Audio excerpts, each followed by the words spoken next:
Доброго вечера, дорогие телезрители. Снова понедельник. В правый глаз мне светит Юпитер, и вы смотрите понедельничный Суперпрайм, будничный Суперпрайм. Не пропустите главное, который сегодня, именно в понедельник, веду я, журналист Дмитрий Аргунов. И темы наших выпусков мы стараемся поднимать такие максимально интересные для каждого из нас. Сегодняшний выпуск посвящен называется он «По следам полпреда Трутнева». Буквально на прошлой неделе довольно значительную часть пребывания полпреда президента Российской Федерации в Дальневосточном федеральном округе Юрия Трутнева заняло общение с будущими и уже состоявшимися резидентами Тор Кангаласы. Об этом и не только мы и будем сегодня разговаривать с нашей компетентной и весьма такой замечательной аудиторией. Мы начинаем.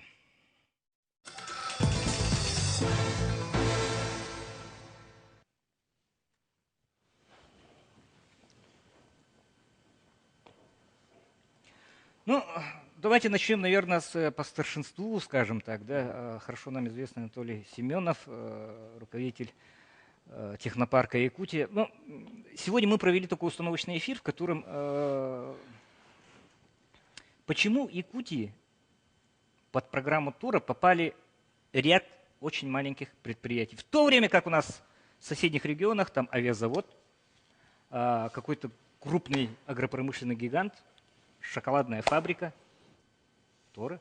Угу. А у нас... Ну, действительно, большое отличие нашего Тора, да, Это заслуга или это победа, или это наша особенность. Особенность. Дело в том, что здесь нужно понимать несколько вещей. Первое, что практически все, большинство резидентов Торов, это, и, кстати, Юрий Петрович еще в прошлом году, когда мы защищали наш проект, отметил, что это собственные компании, которые выросли здесь, в технопарке Якутия. Это наши резиденты, которые не пришли, там, инвесторы там, да, с крупными деньгами, там, пришли и построили завод. Да. Еще один там, 40-й завод. Да. Это компании местные, которые от бумажки, от идеи, от патента прошли инкубацию в технопарке, получали деньги в венчурной компании Якутия, прошли все, скажем так, стадии роста и сегодня строят уже завод. Сами. Угу. Это очень такой, на самом деле, может быть... Меня сегодня поразило, кстати, вот ремарка одного из выступавших. Да, мы, говорит, уже в марте начнем воздвигать каркас нашего завода. Это абсолютно верно. Из 9 торов наш тор самый первый, он уже прошел стадию П практически и приступили уже к строительству. Я просто хотел про особенности сказать. Во-первых, это то, что наши компании собственные. Второе, то, что, скажем так, рынок Якутии с точки зрения B2C, да, то есть там продажи населению, у нас, конечно, рынок маленький. И, соответственно, то есть у нас же, наша какая задача стоит? Просто построить завод или построить окупаемый завод, да? Если мы говорим про окупаемые проекты, то они небольшие. То есть они понимают сезонность рынка. Мы, допустим, в технопарке уже примерно поняли, как, допустим, реагирует рынок, допустим, строительства там, полиэтиленовых труб. Да? Когда нужно дифференцироваться, когда нужно заготавливать заранее. Там, да? Потому что у нас рынок сезонный очень. То есть сезонный, небольшой, удаленный по расстояниям. Вот это все составляющие говорят о том, что надо делать конкурентоспособные проекты, которые, если мы говорим ориентированы на местный рынок, то они должны быть небольшие. Скажем так, это даже не импортозамещение, да, как мы говорим, завозозамещение. Да? Но это не говорит о том, что мы ограничимся только этими заводами, потому что за этими заводами придут, я думаю, крупные уже сегодня крупные проекты, которые ориентированы, скажем так, на экспорт. Это уже вторая очередь, это то, о чем уже заявили, что, возможно, в рамках Тора будет реализован и проект «Бриллиантовая долина». То есть, а там уже, которые компании, ориентированные на экспорт, это может быть IT-компании или алмазогранильные компании, которые, емкость весь мир, поэтому они могут и очень крупные заводы строить. То есть нет ситуации такого, что маленькие предприятия по выпуску, допустим, котлов там, или бытовой химии взяли и задвинули Бриллиантовую долину? Нет, они, понимаете, здесь нужно понимать, какой. Вот у нас в технопарке 97 компаний. В Торе вот сейчас пока 9, да? То есть на самом деле, как выяснилось, очень важно, технопарк и индустриальный парк, они дают не просто там, скажем, какие-то привилегии, преференции, они дают синергию. То То есть у нас на примере компании BG, которая производит краски, можно сделать, что они объединились там с компанией Сахапрофикс, которая делает Сухие смеси. Да. Они вместе начали производить новый продукт. Или они там вместе с компанией Ионис начали делать бактерицидную краску. Там, да? То есть на самом деле компания Сахалипснелли работает с теплокомфортом, они благоустраивают дома полностью. То есть на самом деле когда компания находится рядом, у них непрофильные вещи, как бухгалтерия, юридические вещи, они отдаются управляющей компании, которая на аутсорс это берет, а они занимаются чисто бизнесом. Это продуктивно. Это продуктивно, дает энергию. То есть на самом деле мы же велосипед не изобрели, это во всем мире давно уже работает. Я был бы не я, если бы мне задал, да, Анатолий Аскалоныч, а вас не могут обвинить? Вот, взял свои структуры своего технопарка, взял и подвинул еще дальше, уже под федеральное крыло. Ну, на самом деле здесь... Вот насчет конкурсного отбора... Нет, здесь нужно вот на самом деле, когда мы создавали технопарк, мы тогда уже думали об этом. То есть на самом деле, у меня по положению резидентов, у нас инкубация только 3 года. У меня сразу возник вопрос, а куда мы... То есть 3 года поддерживали, а потом куда, на улицу, что ли? Поэтому мы, скажем так, если говорить агротерминами, да, то технопарк это теплица, а индустриальный парк это, скажем так, поле, открытый грунт, да, подготовленный. Поэтому мы из теплицы проекты высаживаем подготовленные. Да. Все, которые здесь находятся, они перестали быть рассадой? Да, давно уже. Вы можете это подтвердить абсолютно цифрами? Компания подтвердила вот эту тумбу, которая сейчас упала. Да. На самом деле я хотел сказать то, что компании, они же в рынке уже. То есть сегодня компания BG производит краску, продает уже ее на рынке давно и красит здания не только в Якутске, но уже начали выходить на Дальний Восток. Трубы Экопласта в районах республики уже доказали свою, как сказать, конкурентоспособность. Ну и прочее, прочее. То есть очень важно, что компании в технопарке, они связаны с рынком. То есть они в рынке, они продают сегодня, и люди за них голосуют рублем. Это важно. Все-таки принципы отборов предприятий для оболочки территории опережающего развития. Ну это Дмитрий Васильевич расскажет, потому что я просто могу сказать то, что отбор делал не технопарк, это Дмитрий Васильевич расскажет. Да, принцип отбора, заявительный характер. Отбор осуществляет управляющая компания ТОРом, Корпорация развития Дальнего Востока. Заявка письменная, прикладывается бизнес-план. В принципе, регламент там открытый, 15 дней рассмотрения заявки и ответ, да, нет. И дальше уже начинаем работать по открытию производства. Конкурс примерно какой был? Сколько? Вопрос не в конкурсе. Это не сколько-то местное, не столько-то участников на одно место. Это заявительный порядок. Это просто соответствие критериям. Соответствие критериям. Нет, вы помните, что когда мы говорили про корпорацию развития Якутии, был момент, что были недовольны, допустим, тем, что не попали в программу ТОРа. Наши первые резиденты, это то, что у нас выходцы из технопарка. Мы пошли с ними в бой и начали вместе с резидентами доказывать, что возможно сделать у нас в Якутске ТОР, индустриальный парк Ангаласа, получить этот статус совместно. Конечно, с этими резидентами мы работаем дальше в соответствии с предварительными соглашениями. Но плюс мы открыты, нам нужны новые заявки, мы готовы дальше развиваться, дальше расширяться. Сегодня у нас территория достаточно. Уже 16, по-моему, заявок уже дополнительных. То есть, плюс да, и там уже не резиденты технопарка. Там уже новые совершенно компании. И совместно мы работаем над подготовкой заявки, чтобы она была максимально готовой. А вообще, какова степень резиновости ТОРа, программы ТОРа? Да? То есть сколько вы можете... Пока мы ограничены только территорией. Это 85 гектар и мощностями электростанции. Все. Если, допустим, появится какой-то резидент еще больше, я думаю, что это отдельно рассматриваться будет, как отдельный инвестпроект, под него будет подводиться новая инфраструктура и новые земельные участки. Можно ли говорить о том, что город, промышленное какое-то производство, которое раскидано было в различных частях города, берет и вывозит куда-то в специально отведенное место? В том числе. На самом деле... промзона некая, да? В том числе, потому что, грубо говоря, тот город Якутск, который мы понимали в нашем, Дмитрий, далеком уже детстве, когда мы ездили, грубо говоря, ДСК, это казалось Украины. Ой-ой-ой, это где вообще, да? То есть это практически сейчас город, да? КСМК тут же. Или это КСМК, это вообще центр города. Понятно, сегодня город стал гораздо шире, границы его гораздо шире стало. И, конечно, надо, скажем, управлять агломерацией правильно, то есть надо расставлять, как бы, да, в том числе и агропояс, то есть, да, и промышленную зону.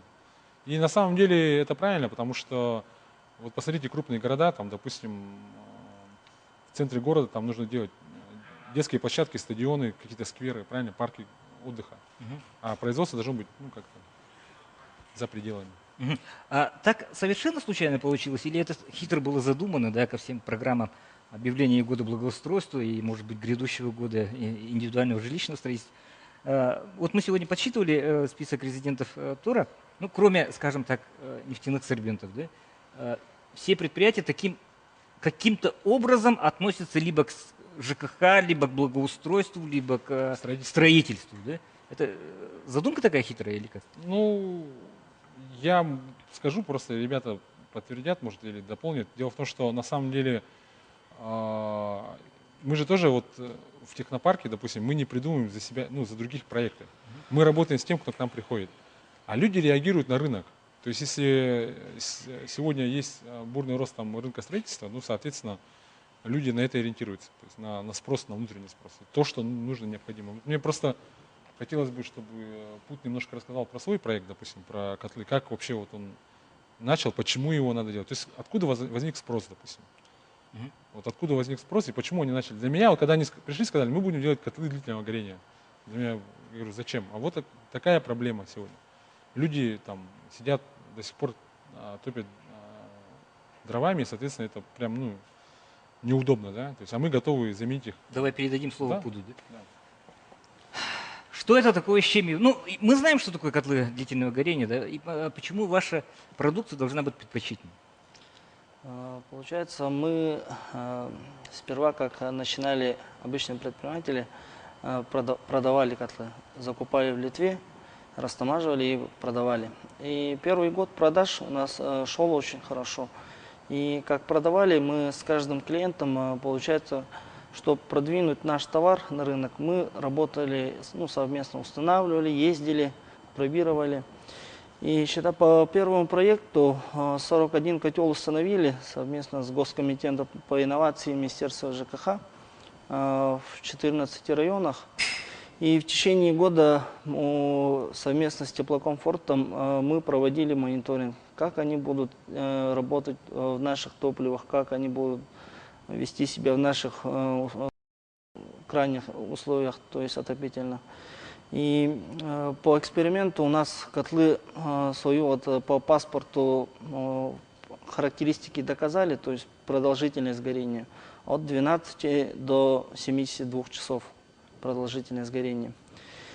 И вот у нас идея такая была, что мы все равно когда-то будем сами производить данные котлы. И как раз вот с прошлого года в связи с увеличением рубля, курса евро, мы предприняли, что будем делать котлы именно здесь, в Якутске. И совместно с проектом индустриального парка Кангаласы, и потом с вхождением в ТОР Кангаласы, эта мечта наша, вот, цель уже будет достигнута в этом году. Будем уже делать совместно с литовскими партнерами, будем делать их уже в Кангаласах. С литовскими партнерами, отлично. Я так понимаю, вот сейчас за сколько продается ваш котел? Сейчас котлы продаются от 95 до 140 тысяч рублей. В зависимости Хорошо. В среднем, ну, 120 тысяч, да? Да, В среднем 120 тысяч рублей. Я так подозреваю, что когда в сентябре технопарк запустит первые мощности, да, цены вот на эти котлы должны снизиться для населения республики, да? Поскольку, ну, более-менее комфортных условиях, чем сейчас, будут находиться. Да. Это верно? Это верно, да. То есть будет некое снижение цены. Да. И это касается всех резидентов, которые находятся здесь. На сумму импортной пошлины, по крайней мере. По крайней мере. На сумму. Ну, я думаю, что еще больше. Ну, еще и, скажем так, льготная составляющая по электроэнергии, по каким-то тем вещам, которые получили резиденты. Дмитрий, извини, что перебиваю ведущего. На самом деле, вот просто буквально недавно я вот как раз в Ратхике защищал диплом по теме вот индустриального парка, и как раз вот там приводил пример ценообразования компании EBG. Вот можете у Айталины спросить, как еще до Тора формируется. Зачем вообще, вот вопрос, да, зачем нам вдруг мы проснулись и решили, что нам нужно производить самим? Давайте все как раньше завозить. Зачем? Сидели же, нам завозили, ну и слава богу. Вдруг с чего-то начали местные молодые ребята, а давайте делать сами. Вот спросите, почему? Финские краски были. Сидели себе Ярославские спокойно. краски. Ярославские, да. Мы начали эту идею с братом, да, вот, вообще изучили рынок, изучили, что идет рост строительства.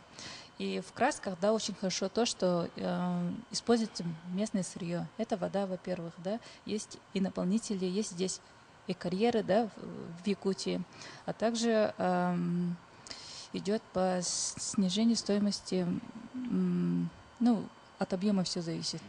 Вот. И если есть рост, если мы используем местное сырье, то мы можем снизить цены и конкурировать. Мы конкурируем не только здесь, в Якутии, да, но и сразу с Финляндией, с Москвой, да, вот с Норвегией, со всеми сразу же.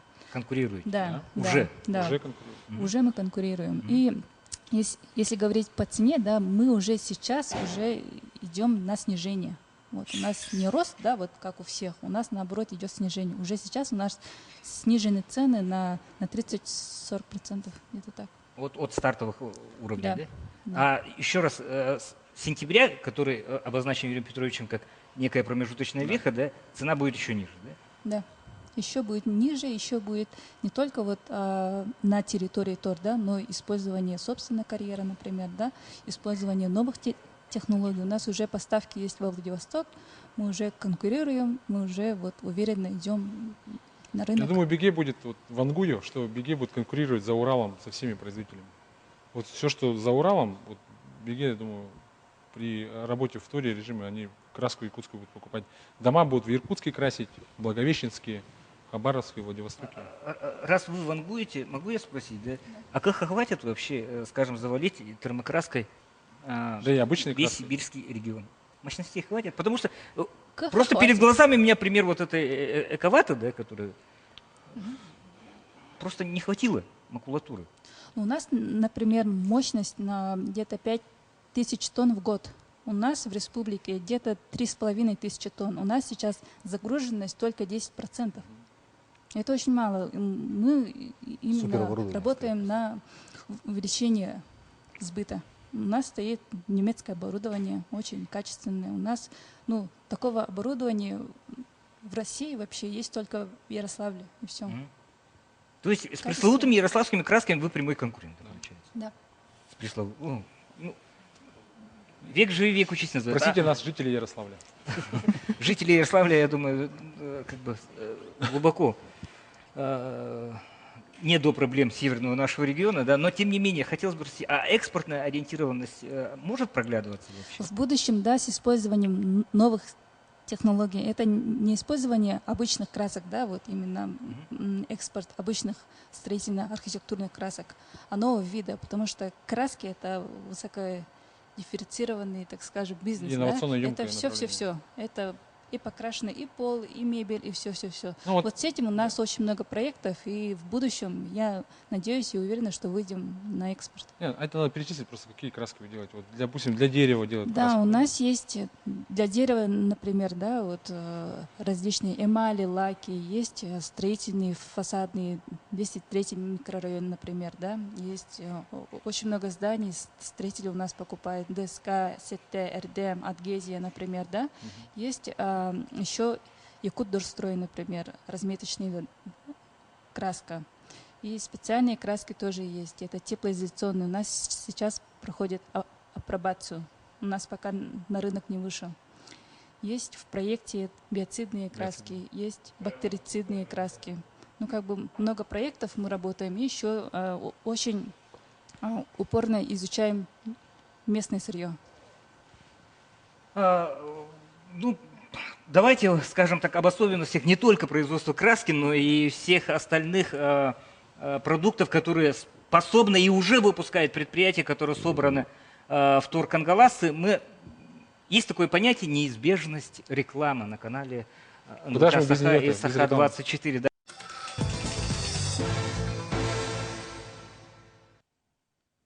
Мы продолжаем будничный суперпрайм. Не пропустите главного. Сегодня у нас в студии представители резиденты ТОР Кангаласа, которые буквально на прошлой неделе получили из рук полпреда президента Российской Федерации в Дальневосточном федеральном округе Юрия Трутнева свидетельство о том, что они являются уже полноценными резидентами территории опережающего развития индустриального парка Кангаласа. И мы продолжаем общение с ними. Вопросов возникает очень много. Из 9 предприятий, которые зарегистрированы в качестве резидентов, сегодня присутствуют 4, да? И руководство, конечно же, технопарка, и самого ТОР Кангаласа. И мы сразу же давайте примем телефонный звонок нашего телезрителя. Говорите, вы в эфире. Здравствуйте. Здравствуйте. Сергей, вот, Хангаласский улус, являюсь товаропроизводителем. Да, говорите дальше. Ага, вот у меня вопрос, не вопрос, а точнее предложение, наверное. Вот я являюсь товаропроизводителем, который занимается выпуском продукции. У нас проблемы с этикетками. Вот наладьте, пожалуйста, производство этикеток вот у нас в республике. Все, мы поняли вашу идею. Да? Это технопарк. Нет, на самом деле хорошее предложение. На самом деле вот... Стикеры, этикетки, что ли? Нет, человек задает очень правильный вопрос. Дело в том, что это как раз одна из задач управляющей компании индустриального парка, технопарка в какой части. То есть мы научились производить, да? Теперь надо научиться упаковывать этот товар и продавать, потому что это очень важно. И то, что вот говорят, вот здесь на самом деле нам тоже, вот, в том числе и резидентам, надо многому учиться на самом деле еще. Но то, что по поводу, я могу сказать, стикеров и этикеток, на самом деле вот в Нерюнгеле у нас 20 февраля запускается производство биоразлагаемых пакетов, а в Якутске у нас один из проектов есть, который тоже вот, будет заниматься бумажными пакетами, упаковками. Поэтому я думаю, что обращайтесь в технопарк, мы вас состыкуем, то есть с нашими резидентами. Я думаю, что этот вопрос решаемый. Если есть спрос, предложение конечно, будет, да? Конечно. Ага. Давайте закончим по теме красок. Все-таки мы закончили на том, что одно из предприятий технопарка является прямым конкурентом предприятию Ярославские краски. Да простят нас жители Ярославля, сказал Анатолий Аскалонович. Но все-таки вот среди вот этого гигантского количества ассортимента, оно все востребовано разве? В принципе, да, вот если рассматривать как, не знаю, маркетолог, да, вот специалист, то у нас, да, вот очень много ассортиментов, более 100 ассортиментов. Но это чем помогает? Оно помогает именно в закреплении бренда, например, да, вот те или иные, да, вот позиции у нас не очень востребованы, например, да, там, не знаю, в месяц 1 тонна только уйдет, да, а фасадные, интерьерные краски по, не знаю, 60, по 100 тонн уйдет.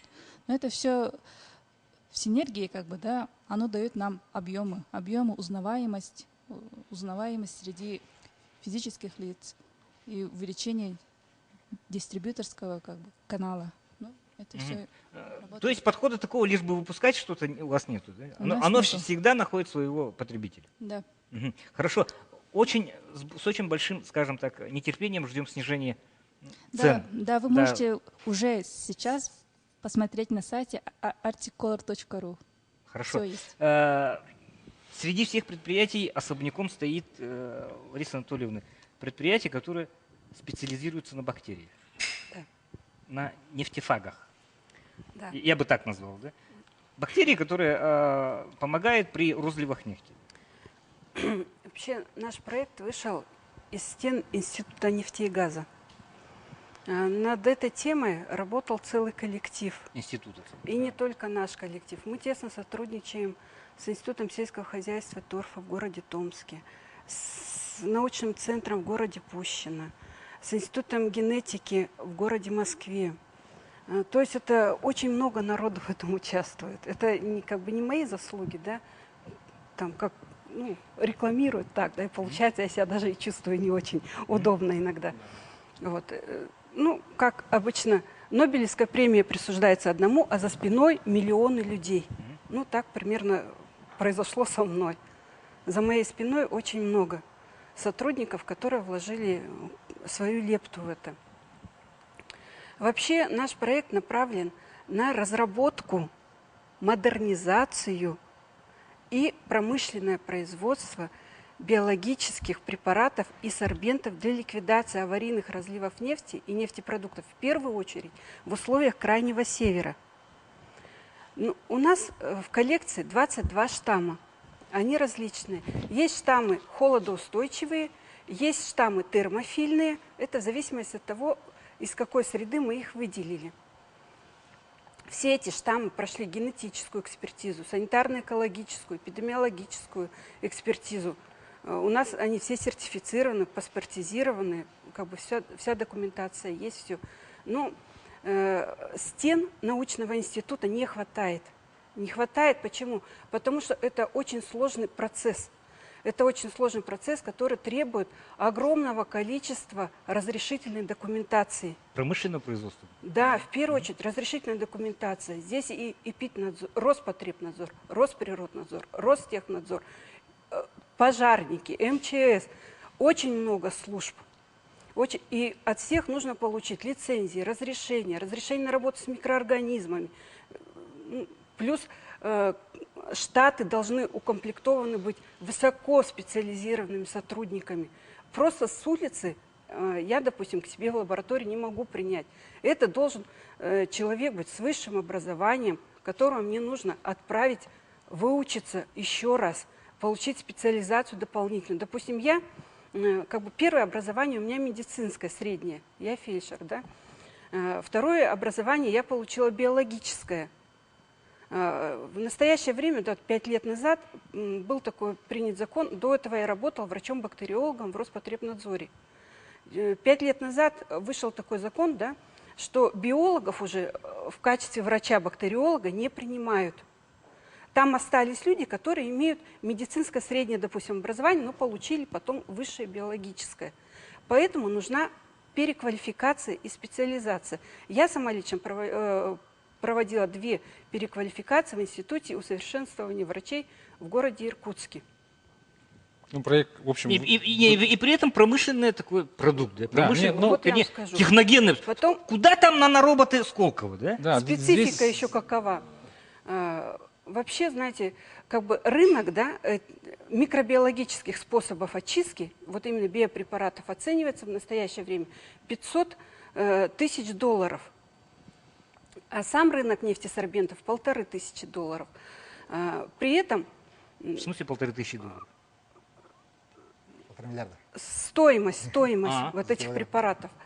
Вот. При этом, да, у нас ежегодно возрастает площади нарушенных территорий до 10 тысяч гектаров в год.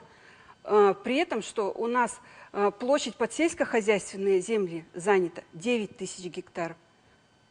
То есть это уже превысило все территорию, которая пользуется у нас для сельского хозяйства. Биопрепараты у нас, как бы, я сама лично проводила патентный поиск, да, и установила такой факт.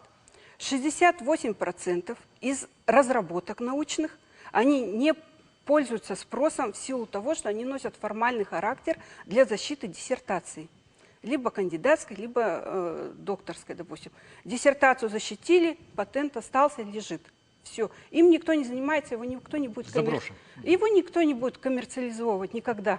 Он лежит там 2-3 года, потом он теряет свое действие, и все. И о нем больше никто не вспоминает. Вот. 31% это эти патенты, да, которые утратили уже свое действие. И только 1-2% это патенты, которые могут коммерциализовываться, да, либо уже выпускаются промышленностью. Из этих 2% у нас 3 предприятия, которые занимаются выпуском вот этих биопрепаратов, и они являются нашими прямыми конкурентами. Или мы... Это в мире? Это у нас в России. У нас в России. Да. Лариса Анатольевна, давайте, на самом деле я удивился, узнав, что человек не единственное живое существо, которое потребляет нефтепродукт. Да? У нас телефонный звонок прямо сейчас. Давайте, мы примем телефон. Говорите, да. У меня вопрос. Как будет производиться утилизация продуктов отходов? И как это будет отслеживаться? Не пострадает ли наша река? Да, поскольку Кандалас состоит... Логичный вопрос. Да, главное. по утилизации, конечно, у нас в проектной документации, в требованиях все заложено. У нас утилизация идет по различным классам опасности отходов. Сразу скажем, что у нас высокой опасности отходы, они там, в принципе, минимальные объемы, они идут на специализированный полигон. А в принципе, все остальные в действующие очистные сооружения. Ну и многие предприятия, наверное, являются все-таки малодовольственным отходом. Все-таки это малое предприятие, не в таких объемах. Да. Лариса Анатольевна, или, допустим, вот этих нефтефагов Ларисы Анатольевны, которые сожрут буквально, переработают. Я просто хотел бы какой вопрос сказать, да, вот, Лариса Анатольевна, вот с какими компаниями вы сейчас работаете?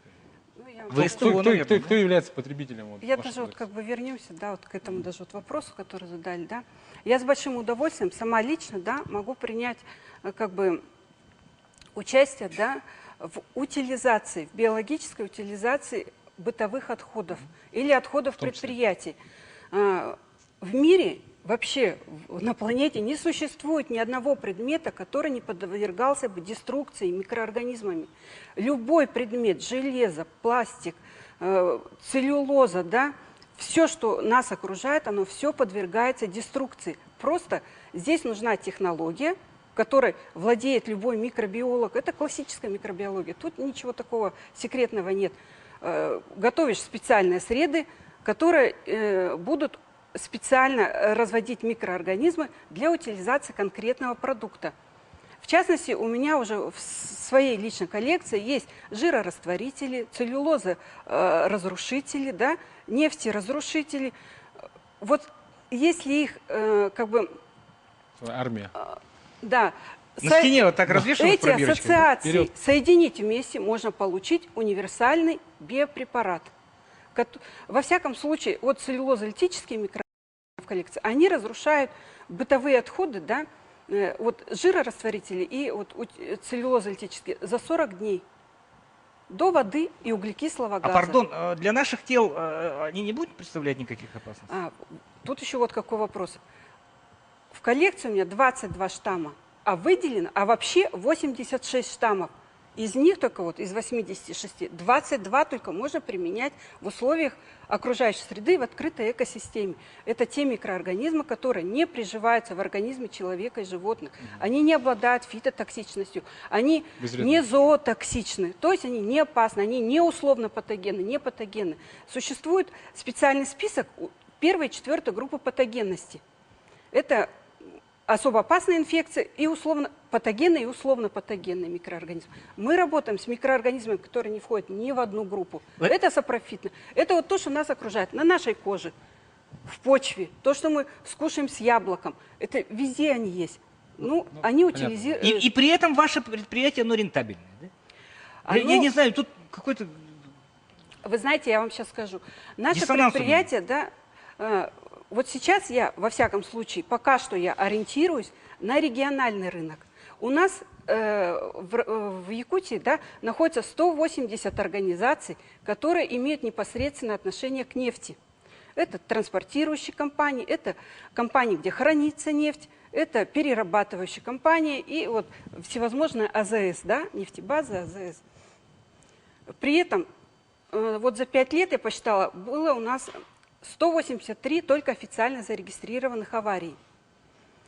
В среднем приходится 25-26 аварий на год. Это большое количество для нашей территории, малозаселенной.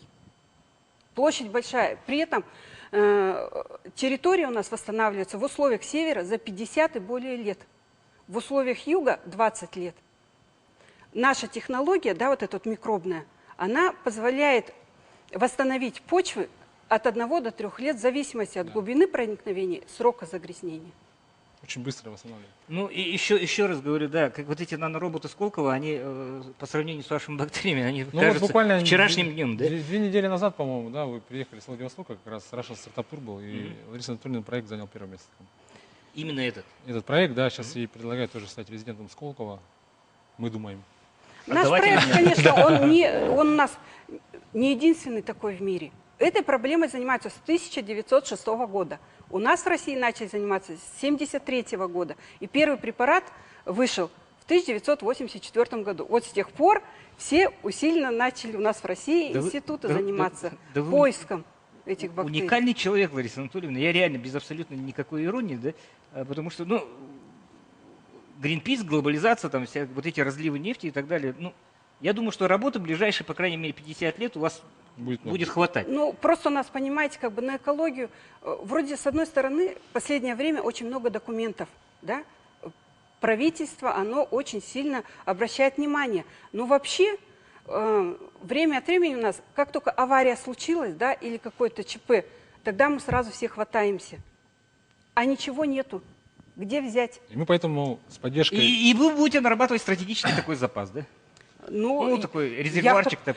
Надеюсь, что не она будет, она будет не только производить, микроорганизмами заниматься. хотелось бы, чтобы компании, которые занимаются транспортировкой или добычей, закупали продукцию эту, заранее готовили. Ясно. То есть это каких-то стандарты безопасности, промышленной есть. безопасности, да? Требования.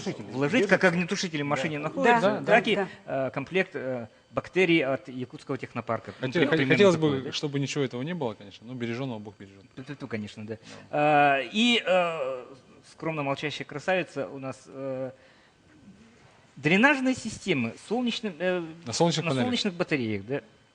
Давайте ваше все-таки видение инновационного продукта.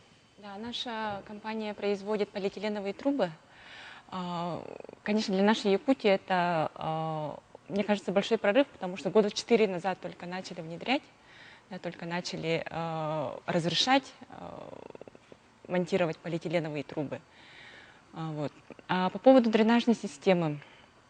В прошлом году вот наш инженер разработал такую систему водоотведения. Да, у нас экспериментальная модель стоит на улице Дежнева в городе Якутске. Да, то есть это все происходило в рамках программы «Я инженер», в рамках года благоустройства в городе Якутске. Этот проект, он занял 1-е место, да, по итогам года. И прошел апробацию. Да, то есть эта система такая, работает полностью автономно на солнечных батареях, то есть там датчики сигнализации, которые, допустим, прошел ливень, да, датчик известил о том, что водоем, например, наполнился, да, включается слив, насос, который откачивает, да, там есть уловитель, который все перерабатывает и так далее, и все сливает в канализацию. Да. Как вас зовут? Александр. Александр, почему 6 таких штучек не стоят на площади Ленина? Потому что это был, первый экспериментальный в прошлом году. В этом году мы еще будем устанавливать. Да, и, конечно же, все зависит от заказчика, да, от того, как будут готовы муниципальные власти вот это экономить, во-первых, думаю, средства. Что это да? Нет, если у нас там заплывы устраивают прямо перед Алросом. Нет, но в прошлом году это же был экспериментальный. Это был эксперимент, это было еще в рамках... Тест-драйв пройден. Тест-драйв пройден, да. Сейчас город сказал, что да, мы будем такие вещи закупать. И начнут с окраин. И начнут с окраин. Не с центра города, а с окраин начнут. С окраин. Центр в этом году будет установлен. Дойдем до центра. А частник себе может позволить, допустим, для дренажа участка своего позволить? Для частника мы можем установить оросительные системы. Да, это то есть полностью орошение. Собирать дождевые воды? Да, дождевые воды, вот это вот можем. Это может частник себе позволить, да? То есть это может, любой домовладелец, он может заказать ваше предприятие вот такую вот систему, которая полностью автономна, инновационная. Не надо электроэнергию проводить, не надо ничего. Она полностью автономна, то есть работает на энергии солнца. И причем это вот зависит от уровня объема воды, да, например, чем мощнее, например, это солнечная панель, да, тем больше воды он может так компания «Эгопласт» производит трубы для воды холодной и для низкого газа. Вот эта вот система еще раз орошения, она не напоминает робота вот этой Вилли, который... Нет. Абсолютно нет, да? Что он из себя представляет? Наверное, насос? Он из себя, да, представляет такое сооружение, септик, стол. Вполне прозаический такой объект. Вполне, не то, что прозаический, но он на самом деле инженерная мысль там мощная, конечно. А кто изобрел? Прямо сейчас реклама, вот опять меня прерывает режиссера. Увидимся сразу после.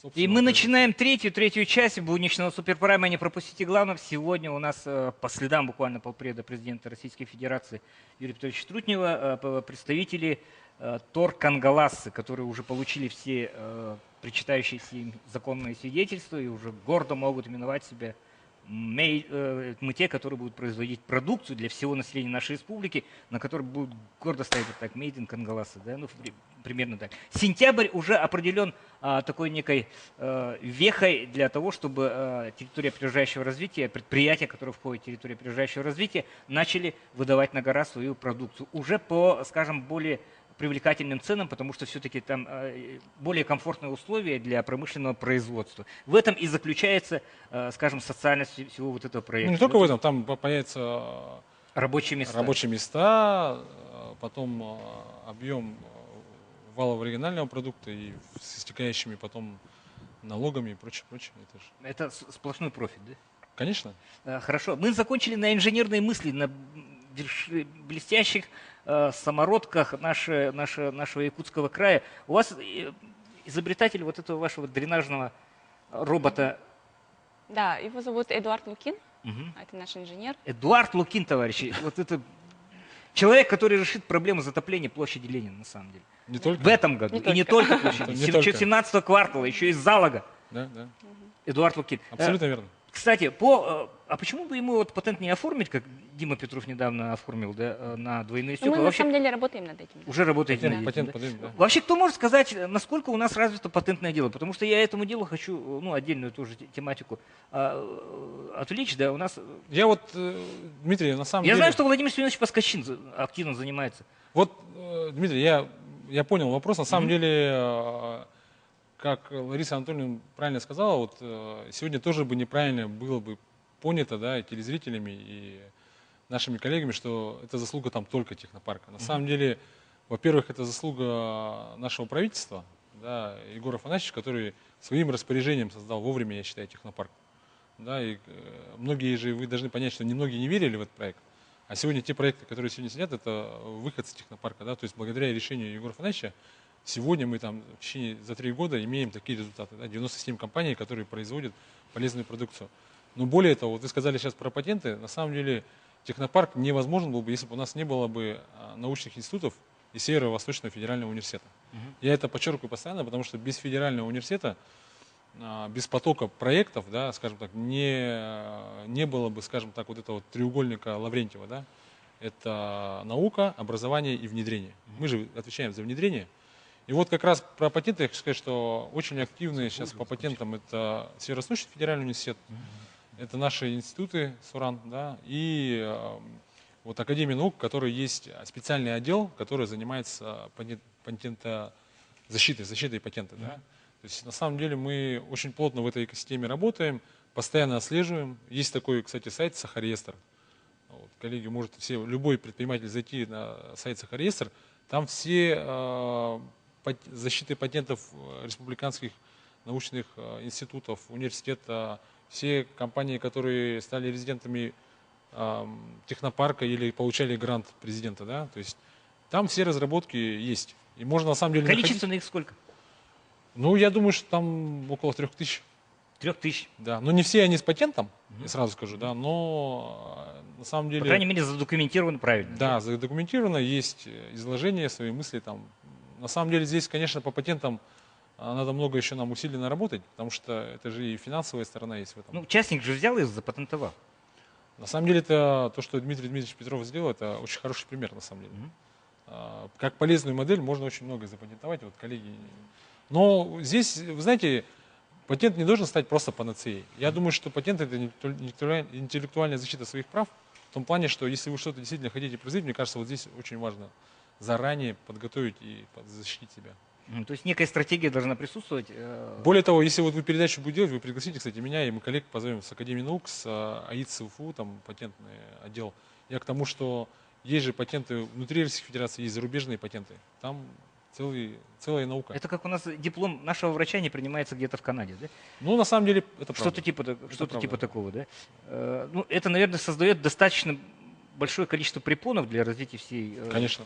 Ну техногенную и отрасль. опять же, с другой стороны, это же международное право. То есть, по сути, если вы хотите выйти на рынок Китая или там Америки, значит, если рынок Америки, значит, патент американский должен быть. Он стоит, по-моему, 10 тысяч долларов, насколько я помню. Недешево. Дмитрию Васильевичу, полному своему тезке, ближайшее, вот, скажем так, ну, план на какие-то там 2-3 года вперед расписан, а вот план действий до сентября, который, еще раз говорю, некой отправной вехой уже поставлен, там колышек забитый, да? Да. Что до сентября должно быть сделано? Вот, а там же чисто поле сейчас. Ну, на самом деле сейчас там не чистое поле. Сейчас там у нас максимально подготовленная для резидентов площадка, в которой инфраструктура в виде газа, электричества, вертикальной планировки всей площадки. Все подготовлено на самом деле. Для сохранности обнесено забором, ограждение все установлено, охрана сейчас есть. Там, в принципе, КПП-пункт, все есть.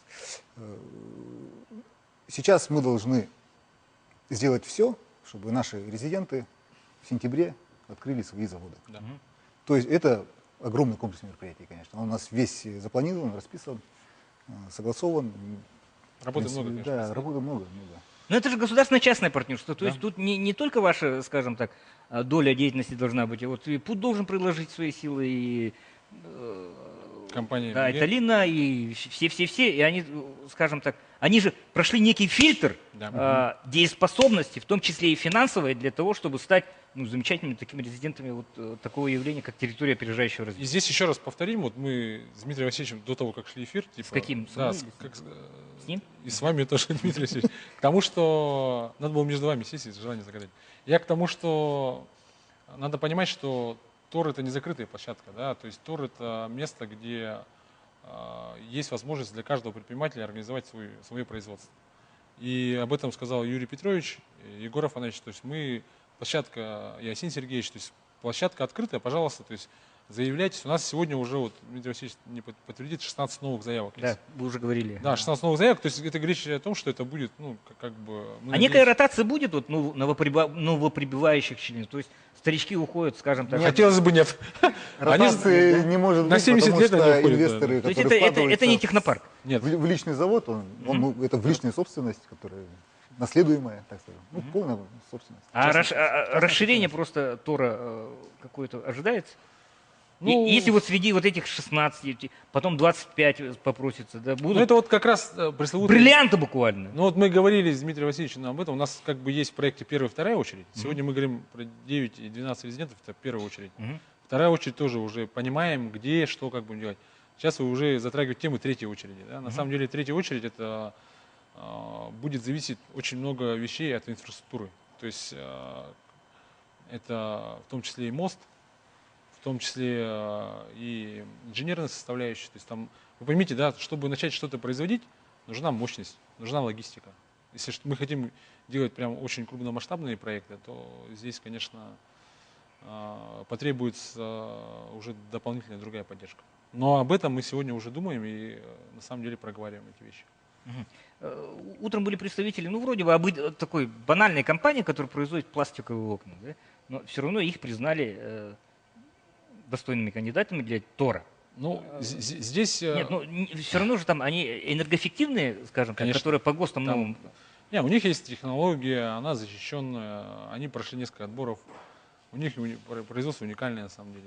И здесь, конечно, вот я сейчас вспоминаю 2013 год, когда было совещание выездное в Кангаласах, да, и говорили о том, что вот, как раз на том совещании, которое проводил Асин Сергеевич, говорили, а что же можно сделать в Кангаласах? Да, это депрессивный поселок, в котором население уезжает, убывает. Что делать? Ну, мы тогда предложили, давайте откроем новое производство, мы создадим рабочие места и вдохнем новую жизнь в поселок. И тогда не было леса рук предпринимателей. И на самом деле... Вы чуть ли не силком загоняли. Не то, что силком, мы мотивировали, скажем так. Да? То есть мы говорили, что поверьте в нас, будет привлекательно, и это будет хорошо. Сегодня я думаю, что еще рано говорить об успехе, да, Тора, но, по крайней мере, когда, как вы правильно говорите, пойдут первые заводы построиться, будет первая продукция выходить, тогда уже можно будет говорить, что да, это было все не зря. Хорошо, и в конце передачи я бы хотел поблагодарить, на самом деле, то, что доступным, ну, кроме случая, может быть, Ларисы Анатольевны, но все-таки я понял, по крайней мере, что есть такие нефтефаги, некие микроорганизмы, которые реально предприятие, которое выпускает продукцию, которую закупает Транснефть. Это же мало где у нас в Якутии есть такие предприятия. Собственные разработки. Собственные разработки причем, да? Роботы для осушки, не знаю, термокраска, которая позволяет максимальную энергоэффективность для частного строительства в том числе применять. То, что третья поликлиника покрашена вашей краской, это уже свершившийся уже факт получается, да? Топливные, твердотопливные котлы, которые могут сделать нашу лесную промышленность безотходной. Предприятия готовы штамповать вот эти брикеты длительного горения, да? И, ребята, на самом деле очень все здорово, что сентябрь уже, и мы, будем надеяться, что будем там с гордостью ходить между стен ваших домов и говорить: сделано в Кангаласах. Спасибо. Спасибо.